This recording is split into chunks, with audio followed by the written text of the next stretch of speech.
जय हिंद। मुगल एम्पायर के बारे में हम बात कर रहे थे और इससे पिछले सेशन में हमने पढ़ा था हुमायूं के बारे में।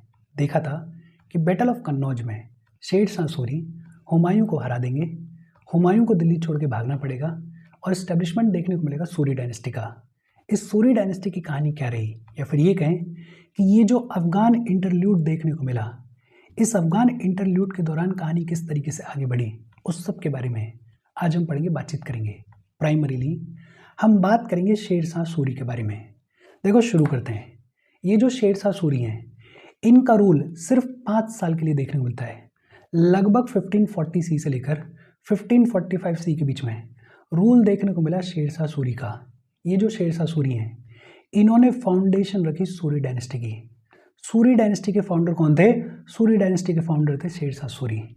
ये जो सूरी डायनेस्टी का एम्पायर देखने को मिला, ये सेकंड अफगान एम्पायर था। इससे पिछले सेशंस में हमने बात की थी दिल्ली सल्तनत के बारे में और पढ़ा था लोधी डायनेस्टी के बारे में। ये जो लोधीज हुआ करते थे, ये भी अफगान्स हुआ करते थे। तो ये जो सूरी डायनेस्टी का एम्पायर देखने को मिला, ये सेकंड अफगान एम्पायर था। ये जो शेर शाह सूरी हैं, इनका ओरिजिनल नाम क्या था? इनका ओरिजिनल नाम था फरीद। शेर शाह सूरी का ओरिजिनल नाम क्या था? शेर शाह सूरी का ओरिजिनल नाम था फरीद। और इनके फादर का नाम क्या था? इनके फादर का नाम था हसन खान। और ये जो हसन खान है, ये सासाराम के एक जागीरदार हुआ करते थे। ये जो फरीद हैं, इन्होंने इनिशियली बिहार में एक अफगान गवर्नर हुए, बहर खान लोहनी। ये जो बिहार के अफगान गवर्नर थे, बहर खान लोहनी, इनके अंडर में फरीद ने सर्व किया। ये जो बहर खान है, इन्होंने ही फरीद को टाइटल दिया था शेर खान का। फरीद को शेर खान का टाइटल किसने दिया? बहर खान लोनी ने दिया।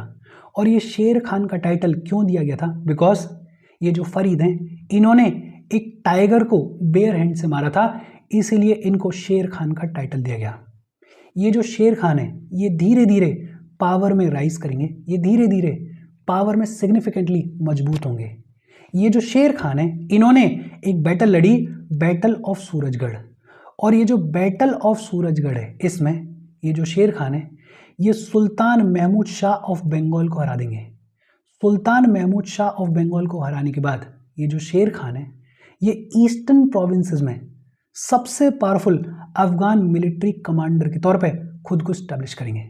और फिर धीरे धीरे इनकी पावर और ज़्यादा इंक्रीज होगी और फाइनली 1539 में बैटल ऑफ चौसा देखने को मिलेगी। ये जो बैटल ऑफ चौसा है, इसमें शेर खान जो है वो हुमायूं को हरा देंगे और हुमायूं को हराने के बाद टाइटल लेंगे शेर शाह का। और फिर 1540 में बैटल ऑफ कन्नौज देखने को मिलेगी। और ये जो बैटल ऑफ कन्नौज है, इसमें एक बार फिर से शेर शाह जो है वो हुमायूं को हरा देंगे और इस बार पूरे तरीके से हुमायूं और उसके किंगडम को ख़त्म कर देंगे और खुद को एम्परर ऑफ हिंदुस्तान डिक्लेयर करेंगे। और ये जो शेर शाह सूरी हैं, ये एम्परर ऑफ हिंदुस्तान बनेंगे एट द एज ऑफ 54। अच्छा, हुमायूं को हरा दिया गया है। हुमायूं जो है वो दिल्ली छोड़ के भाग जाएगा।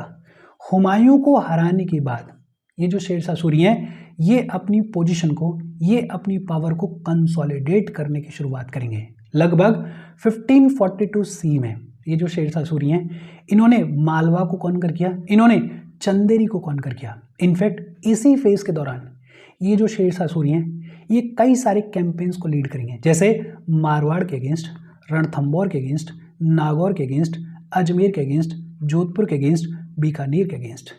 ये जो शेर शाह सूरी हैं, इनका लास्ट कैंपेन देखने को मिलता है अगेंस्ट कलिंजर। कलिंजर जो कि एक जगह है बुंदेलखंड में, कलिंजर के अगेंस्ट में इनका लास्ट कैंपेन देखने को मिलता है। और इनका ये जो लास्ट कैंपेन था, ये भी सक्सेसफुल था, कैंपेन सक्सेसफुल था। लेकिन 1545 सी में Sher Shah Suri died from an accidental gun powder explosion. एक एक्सीडेंटल गन पाउडर एक्सप्लोजन देखने को मिलेगा और उसमें 1545 सी में शेर शाह सूरी पास्ड अवे। जब शेर शाह सूरी पास्ड अवे, तो इनको सक्सीड किया इनके बेटे इस्लाम शाह ने। इस्लाम शाह जिनका ओरिजिनल नाम जलाल खान हुआ करता था। लेकिन ये जो इस्लाम शाह हैं, इनका कॉन्फ्लिक्ट देखने को मिलेगा अपने भाई आदिल खान के साथ में और बहुत सारे अफगान नोबल्स के साथ में। ये जो इस्लाम शाह हैं, ही पास्ड अवे इन 1553 सी, और उसके बाद एज सच ये जो सूरी डायनेस्टी है इसमें कोई और पावरफुल रूलर देखने को मिला नहीं। ये जो किंगडम है ये कमज़ोर होने लगेगा और धीरे धीरे ये जो किंगडम है इसको शेर शाह सूरी के जो रिलेटिव्स हैं वो आपस में डिवाइड कर लेंगे। जो पंजाब वाला रीजन है वो किसके अंडर में जाएगा, वो सिकंदर सुर के अंडर में जाएगा। ये वही सिकंदर हैं जिनको हुमायूं हराएंगे और हुमायूं फिर धीरे धीरे अपना जो लॉस्ट किंगडम है उसको रिकैप्चर करेंगे। बेसिक सिंपल सी कहानी है। ये जो सूरी डायनेस्टी है इसमें इंपॉर्टेंट एक ही इंसान है और वो कौन है, शेर शाह सूरी। ये जो शेर शाह सूरी हैं ये सिर्फ 5 साल के लिए रूल करेंगे, लेकिन इन 5 साल में ये बहुत सारे सिग्निफिकेंट कामकाज करेंगे, जैसे एडमिनिस्ट्रेशन के लेवल पे, जैसे मैनेजमेंट के लेवल पे, जैसे लॉ एंड ऑर्डर के लेवल पे। और इसीलिए ये जो शेर शाह सूरी हैं ये अपने आप में इंपॉर्टेंट हैं। देखो मोटा मोटा अगर देखें तो ये जो सूरी डायनेस्टी देखने को मिलती है इसके फाउंडर कौन है, इसके फाउंडर हैं शेर शाह सूरी। ये जो सूरी डायनेस्टी का एम्पायर देखने को मिलता है ये सेकंड अफगान एम्पायर था हमारे कंट्री में। ये जो शेर शाह सूरी हैं इनका ओरिजिनल नाम क्या होता था, इनका ओरिजिनल नाम फरीद हुआ करता था। ये जो फरीद हैं इनको शेर खान का टाइटल किसने दिया था, इनको शेर खान का टाइटल बहर खान लोनी ने दिया था। फिर धीरे धीरे ये जो फरीद हैं, ये जो शेर खान हैं, इनकी पावर इंक्रीज होगी। इन्होंने एक बैटल लड़ी, बैटल ऑफ सूरजगढ़। ये जो बैटल ऑफ सूरजगढ़ है इसमें ये जो शेर खान है इन्होंने सुल्तान महमूद शाह ऑफ बंगाल को हराया। लेकिन जो इंपॉर्टेंट बैटल्स हैं वो हैं 1539 की बैटल ऑफ चौसा, जिसमें पहली बार शेर खान ने हुमायूं को हराया और टाइटल लिया शेर शाह का, और दूसरी 1540 में बैटल ऑफ कन्नौज, इसमें दोबारा से शेर शाह ने हुमायूं को हराया और खुद को एम्परर ऑफ हिंदुस्तान डिक्लेयर किया। इजी और सिंपल सी बातचीत है। ये जो शेर शाह सूरी हैं ही पास्ड अवे इन 1545 से। होपफुली ये बेसिक चीज़ें आपके दिमाग में सेट हुई होंगी। हम आगे बढ़ें उससे पहले वीडियो पर लाइक के बटन को दबा दो। लाइक दबाना ज़रूरी है बिकॉज यूट्यूब ऐसे ही फंक्शन करता है। जब आप वीडियो पर लाइक के बटन को दबाते हो तो यूट्यूब वीडियो को कंसिडर करता है और थोड़ा सा पुश कर देता है। तो लाइक का बटन दबा दो, शेयर कर दो अपने सोशल मीडिया हैंडल्स पर, व्हाट्सएप वगैरह पे अपने फ्रेंड्स को। जो भी लोग इसमें इंटरेस्टेड है, इससे रिलेटेड पढ़ाई कर रहे हैं, उनको शेयर कर दो। अगर चैनल को सब्सक्राइब नहीं किया तो फॉर श्योर चैनल को सब्सक्राइब कर लो। और अगर आप केपेबल हेल्प करना चाहते हो तो आप हमें हेल्प कर सकते हो by clicking on the join button, या फिर आप कंट्रीब्यूट कर सकते हो QR कोड को स्कैन करके। अच्छा, ये जो शेर शाह सूरी हैं ये पायस मुस्लिम थे, प्योर मुसलमान थे, लेकिन इन्होंने टॉलरेंट पॉलिसी को अडॉप्ट किया। इनके एडमिनिस्ट्रेशन के अंदर, इनके इम्पोर्टेंट ऑफिसेस के अंदर खूब सारे हिंदूज देखने को मिलते थे। ये जो शेर शाह सूरी हैं इन्होंने आर्ट एंड आर्किटेक्चर को भी बढ़ चढ़ के सपोर्ट किया। इनफैक्ट यमुना के बैंक के पास में, दिल्ली के पास में, इन्होंने एक नया शहर इस्टेब्लिश किया था। ये जो पुराना किला देखने को मिलता है, ओल्ड फोर्ट देखने को मिलता है, इसको भी किसने बनवाया, इसको भी शेर शाह सूरी ने बनवाया। ये जो शेर मंडल देखने को मिलता है, पुराना किला के अंदर जो शेर मंडल देखने को मिलता है, एक ऑक्टागोनल बिल्डिंग है शेर मंडल, उसको भी किसने बनवाया, उसको भी शेर शाह सूरी ने बनवाया। टूम्ब ऑफ शेर शाह सूरी देखने को मिलता है, बेसिकली मुसल्लम ऑफ शेर शाह सूरी देखने को मिलता है सासाराम बिहार में, इसको भी किसने बनवाया, शेर शाह सूरी ने बनवाया। एक शेर शाह सूरी मस्जिद देखने को मिलती है पटना में, शेर शाह सूरी मस्जिद ये जो पटना में देखने को मिलती है, इसको भी किसने बनवाया, शेर शाह सूरी ने बनवाया। एक रोहतास फोर्ट देखने को मिलता है पाकिस्तान के अंदर, आज का जो पाकिस्तान है वहाँ पे रोहतास फोर्ट देखने को मिलता है, और ये जो रोहतास फोर्ट है ये यूनेस्को वर्ल्ड हेरिटेज साइट है, इसको भी किसने बनवाया, शेर शाह सूरी ने बनवाया। और पाकिस्तान में ही एक शहर देखने को मिलता है बहर, ये जो बहर नाम का शहर है इसको भी किसने बसाया, शेर शाह सूरी ने बसाया। तो इंपॉर्टेंट चीज़ें, एक तो यमुना के किनारे पे नया शहर बसाया, पुराना किला इन्होंने बनवाया, शेर मंडल को इन्होंने बनवाया, टूम्ब ऑफ शेर शाह सूरी को इन्होंने बनवाया, शेर शाह सूरी मस्जिद पटना के अंदर इसको भी इन्होंने बनवाया, पाकिस्तान में रोहतास फोर्ट और पाकिस्तान में बहर नाम का ये शहर, इसको भी किसने बसाया, शेर शाह सूरी ने बनाया। ये जो शेर शाह सूरी हैं इनके कोर्ट में कई सारे लर्नेड मैन देखने को मिलते थे, जैसे मलिक मोहम्मद जैसी जो हैं, मलिक मोहम्मद जैसी ने अपनी जो पद्मावत है उसको शेर शाह सूरी के रेन के दौरान ही कंप्लीट किया था। एक बड़े ही फेमस हिस्टोरियन देखने को मिले अब्बास खान सरवानी। ये जो अब्बास खान सरवानी है इन्होंने तारीख ए शेरशाही को शेर शाह सूरी के रेन के दौरान ही लिखा। तो इनके इर्द गिर्द लर्नेड मैन भी देखने को मिला करते थे। ये जो शेर शाह सूरी हैं इनके एडमिनिस्ट्रेशन की कहानी क्या है, और एडमिनिस्ट्रेशन अपने आप में इम्पॉर्टेंट है बिकॉज शेर शाह सूरी का जो एडमिनिस्ट्रेशन है वो आगे जाके मुगल्स को भी इंस्पायर करेगा और ब्रिटिशर्स को भी इंस्पायर करेगा। तो आप समझ सकते हो कि जो एडमिनिस्ट्रेटिव सिस्टम था शेरशाह सूरी का, वो अपने आप में बहुत अच्छा ऑर्गेनाइज था, बहुत ब्रिलियंट हुआ करता था। ये जो शेरशाह सूरी हैं, इन्होंने अपने एम्पायर को 47 सरकार्स में डिवाइड किया। अपने एम्पायर को शेरशाह सूरी ने 47 सरकार्स में डिवाइड किया, और हर एक सरकार को एडमिनिस्टर करने के लिए एक चीफ शिकदार देखने को मिलता था। ये जो चीफ शिकदार हुआ करता था, इसका काम होता था लॉ एंड ऑर्डर को मेंटेन करना, और एक चीफ मुंसिफ देखने को मिलता था। ये जो चीफ मुंसिफ हुआ करता था, ये जज हुआ करता था। ये जो शेरशाह सूरी हैं, इन्होंने अपने एम्पायर को 47 सरकार्स में डिवाइड किया। ये जो हर एक सरकार है, इसको एडमिनिस्टर करने के लिए एक चीफ शिकदार हुआ करता था, जिसका काम होता था लॉ एंड ऑर्डर को मेंटेन करना, और एक चीफ मुंसिफ देखने को मिलता था, जिसका काम होता था बेसिकली जुडिशरी को देखना। ये जज हुआ करता था। ये जो सरकार्स हुआ करते थे, इनको फर्दर डिवाइड किया गया परगनाज में। ये जो सरकार्स हुआ करते थे, इनको फर्दर परगनाज में डिवाइड किया गया, और हर एक परगना को एडमिनिस्टर करने के लिए कई सारे ऑफिसर्स देखने को मिलते थे। जैसे एक मिलिट्री ऑफिसर देखने को मिलते थे, जिनको शिकदार बुलाया जाता था। एक लैंड रेवेन्यू ऑफिसर देखने को मिलते थे, जिनको आमिल बुलाया जाता था। एक ट्रेजरर देखने को मिलते थे, जिनको फोतेदार बुलाया जाता था, और एक अकाउंटेंट देखने को मिलते थे, जिनको करकुंस बुलाया जाता था। सरकार्स हुआ करते थे। सरकार्स को एडमिनिस्टर करने के लिए एक तो चीफ शिकदार देखने को मिलते थे, और एक चीफ मुंसिफ देखने को मिलते थे। ये जो सरकार्स हुआ करते थे, इनको फर्दर परगनाज में डिवाइड किया गया, और ये जो परगनाज हैं, इनको एडमिनिस्टर करने के लिए एक शिकदार हुआ करते थे, मिलिट्री ऑफिसर, एक आमिल हुआ करते थे, लैंड रेवेन्यू ऑफिसर, एक फोतेदार हुआ करते थे, ट्रेजरर, और एक करकुन हुआ करते थे, अकाउंटेंट्स। और जो लोवेस्ट लेवल ऑफ एडमिनिस्ट्रेशन देखने को मिलता था, वो विलेज होता था। और विलेज को क्या बुलाया जाता था? विलेज को मौजा बुलाया जाता था। क्या बुलाया जाता था? मौजा बुलाया जाता था। सबसे ऊपर क्या है? सरकार्स हैं, उसके नीचे क्या है? परगनाज हैं, और परगनाज के नीचे क्या है? मौजाज हैं। ये जो राजा होता था, इसको असिस्ट करने के लिए 4 इंपॉर्टेंट मिनिस्टर्स देखने को मिलते थे। कौन कौन से 4 इंपॉर्टेंट मिनिस्टर्स देखने को मिलते थे? एक दीवाने वजीरत, या फिर सिंपली वजीर। ये जो दीवाने वजीरत होते थे, ये रेवेन्यू और फाइनेंस के इंचार्ज हुआ करते थे। सबसे इंपॉर्टेंट दीवाने वजीरत होते थे। फिर दीवाने अरज हुआ करते थे। ये जो दीवाने अरज हुआ करते थे, ये इंचार्ज ऑफ आर्मी हुआ करते थे। फिर एक दीवान ए रसलत हुआ करते थे। ये जो दीवान रसलत हैं, ये फॉरेन मिनिस्टर हुआ करते थे। और फिर एक दीवाने इंसा हुआ करते थे। ये जो दीवाने इंसा हैं, ये मिनिस्टर फॉर कम्युनिकेशंस हुआ करते थे। किंग की मदद करने के लिए 4 इंपॉर्टेंट मिनिस्टर्स देखने को मिलते थे। कौन कौन से? एक दीवाने वजीरत, जो कि रेवेन्यू और फाइनेंस के इंचार्ज हुआ करते थे। दूसरा दीवाने अरज, जो कि आर्मी के इंचार्ज हुआ करते थे। तीसरा दीवाने रसलत, जो कि फॉरेन मिनिस्टर हुआ करते थे। और चौथा दीवाने इंशा, जो कि मिनिस्टर फॉर कम्युनिकेशंस हुआ करते थे। अच्छा, एक टर्म और देखने को मिलता है, कुनंगो। कुनंगो जो हैं, वो ऑफिशियल इंचार्ज होते थे फॉर मेंटेनिंग रेवेन्यू रिकॉर्ड्स।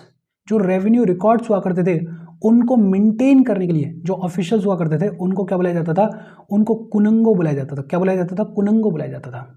ये जो शेरशाह सूरी हैं, इन्होंने सबसे पहली बार शेड्यूल ऑफ क्रॉप रेट्स, जिसको रे बुलाया जाता था, उसको इंट्रोड्यूस किया।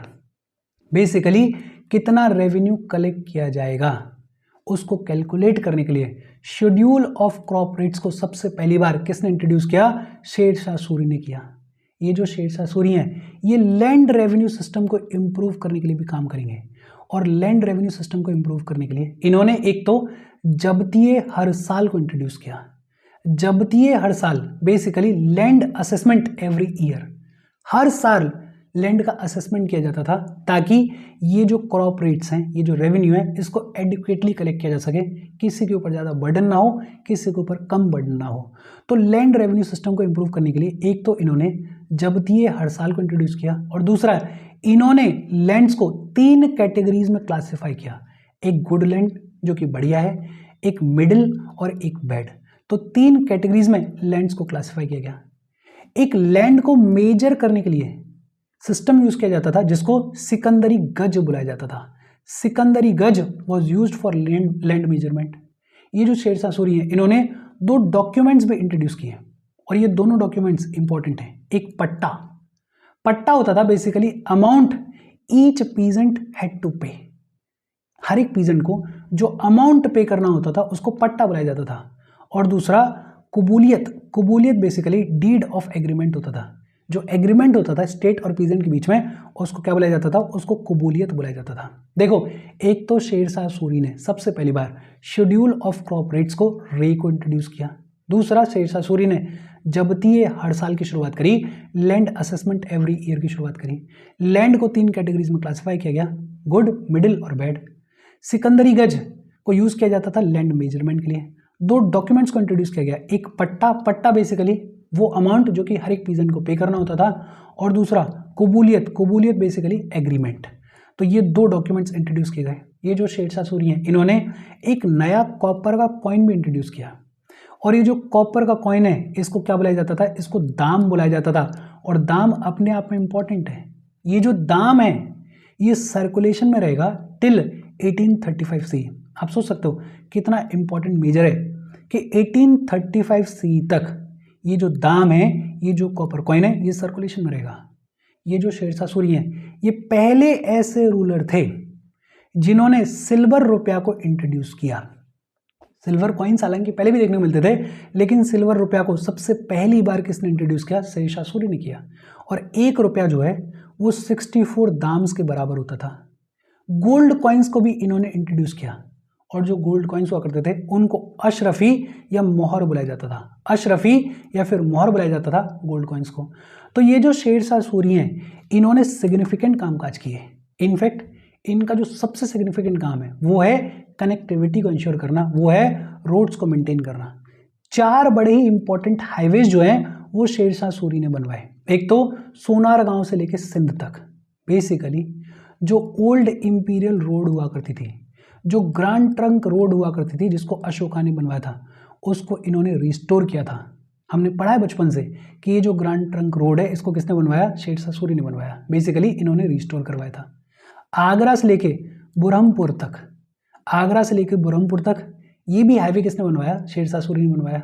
जोधपुर से लेके चित्तौड़ तक, राजस्थान में जोधपुर से लेके चित्तौड़ तक ये भी हाईवे किसने बनवाया, शेरशाह सूरी ने बनवाया। और लाहौर से लेके मुल्तान तक ये भी हाईवे किसने बनवाया, शेरशाह सूरी ने बनवाया। तो इन्होंने एक्सेसिवली फोकस किया हाईवेज को बिल्ड करने के लिए, और हाईवेज के ऊपर सिक्योरिटी को भी इंश्योर किया गया। जैसे हाईवेज के ऊपर सराय बनवाए गए, सराय मतलब रेस्ट हाउस बनवाए गए, और ये जो सराय हैं इनके बीच में 2 कोस का डिस्टेंस होता था। 2 कोस का मतलब 8 किलोमीटर का डिस्टेंस होता था। मतलब 8 किलोमीटर के डिस्टेंस पे एक सराय देखने को मिलता था, एक रेस्ट हाउस देखने को मिलता था। ये जो शेरशाह सूरी हैं इन्होंने लॉ एंड ऑर्डर को रीस्टेब्लिश करने के लिए कामकाज किया। शेरशाह सूरी के रेन के दौरान जो विलेज हेडमैन होते थे उनको मुकद्दम बुलाया जाता था। विलेज हेडमैन को क्या बुलाया जाता था, मुकद्दम बुलाया जाता था। ये जो शेरशाह सूरी हैं ये अलाउद्दीन के चेहरा और दाग सिस्टम को एक बार फिर से रिवाइव करेंगे। चेहरा और दाग सिस्टम क्या है, please let me know in the comment section. हमने ऑलरेडी पढ़ा हुआ है। ये जो शेरशाह सूरी हैं इनकी पर्सनल रॉयल फोर्स देखने को मिलती थी।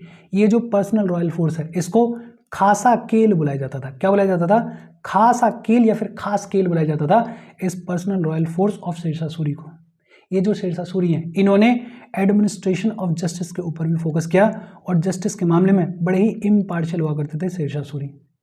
काजी जो है वो अपॉइंट किया जाता था जस्टिस को एडमिनिस्टर करने के लिए। इनके बेटे ने, इस्लाम शाह ने सबसे पहली बार लॉज को कोडिफाई किया। तो ये भी अपने आप में इंपॉर्टेंट है। ये जो इस्लाम शाह हैं इन्होंने लॉज को कोडिफाई भी किया। इजी और सिंपल सी बातचीत है सूरी डायनेस्टी की। इस सूरी डायनेस्टी में मेनली आपको पढ़ना है शेरशाह सूरी के बारे में। मोटे मोटे तौर पर चीज़ों को याद रखना। होपफुली ये चीज़ें आपको ऑलरेडी पता भी होंगी, कई बार आपने सुनी भी होंगी। एक बार स्ट्रक्चर फिर से आपके दिमाग में सेट हुआ होगा। कोई डाउट हो कमेंट करके पूछ लेना। Thank you very much.